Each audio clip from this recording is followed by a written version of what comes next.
I don't normally talk about the internal political affairs of the United States, even though I'm an American citizen. I haven't lived in the US pretty much my entire adult life, and for good reason. As a matter of fact, for reasons like this mass shooting in Buffalo, New York. This was a neo-Nazi, white supremacist, a racist with a Nazi black sun logo on his body armor. He went into a supermarket and just senselessly murdered people just going about their daily routines. This could have been you or me, or someone that you loved and cared about.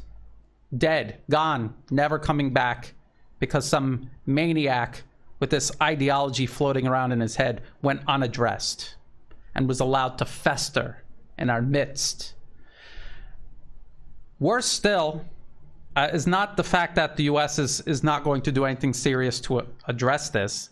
Worse still is the fact that this toxic ideology that infected this killer who killed these people in Buffalo, New York, they are encouraging it, enabling it, and exploiting it elsewhere in Ukraine.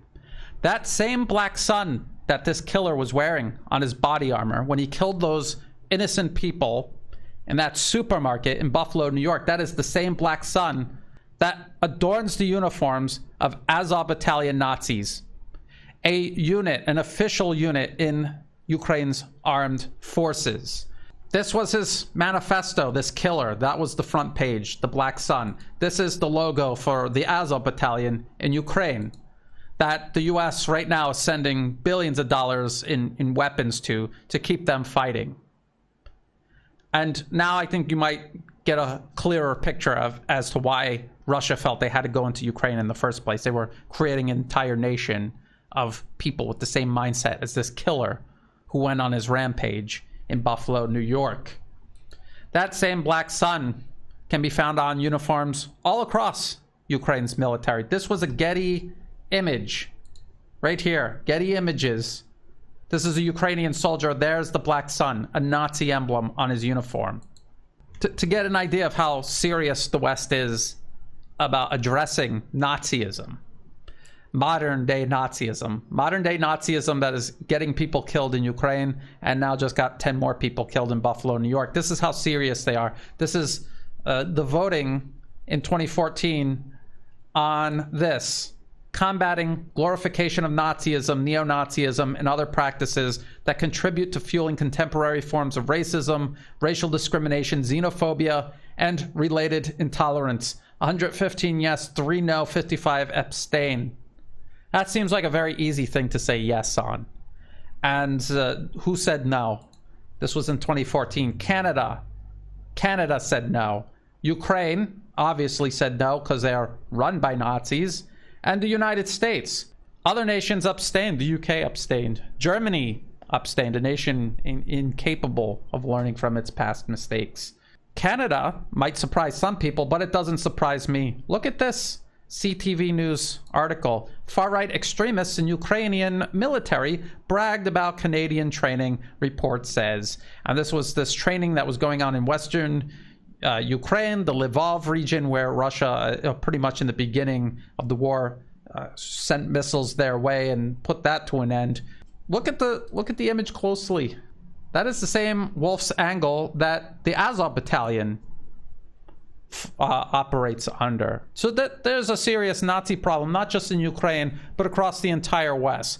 And more specifically, the United States and its closest allies, the United States, who can't even say, yes, let's combat the glorification of Nazism. They can't even condemn Nazism. They're surely not going to take any serious steps to stamp it out. And so they have been flooding Ukraine with weapons and training and encouraging the Nazis there. And now you're getting this blowback, just like after the Syrian conflict, the US and its allies arming, training, backing extremists there. And then the extremists ended up carrying out attacks all across the West, getting Westerners killed as well. It ended up becoming a global problem. And now they're doing the exact same thing with Nazis. And why is the West backing all sorts of extremists, whether it's Al-Qaeda and ISIS or these Nazis in Ukraine. Why do they do that? Because these extremists are willing to steer a nation in a direction normal, rational people will not. The U.S. had to overthrow the Ukrainian government in 2014 because the Ukrainian government was rational and wanted to do business with both Russia and the West.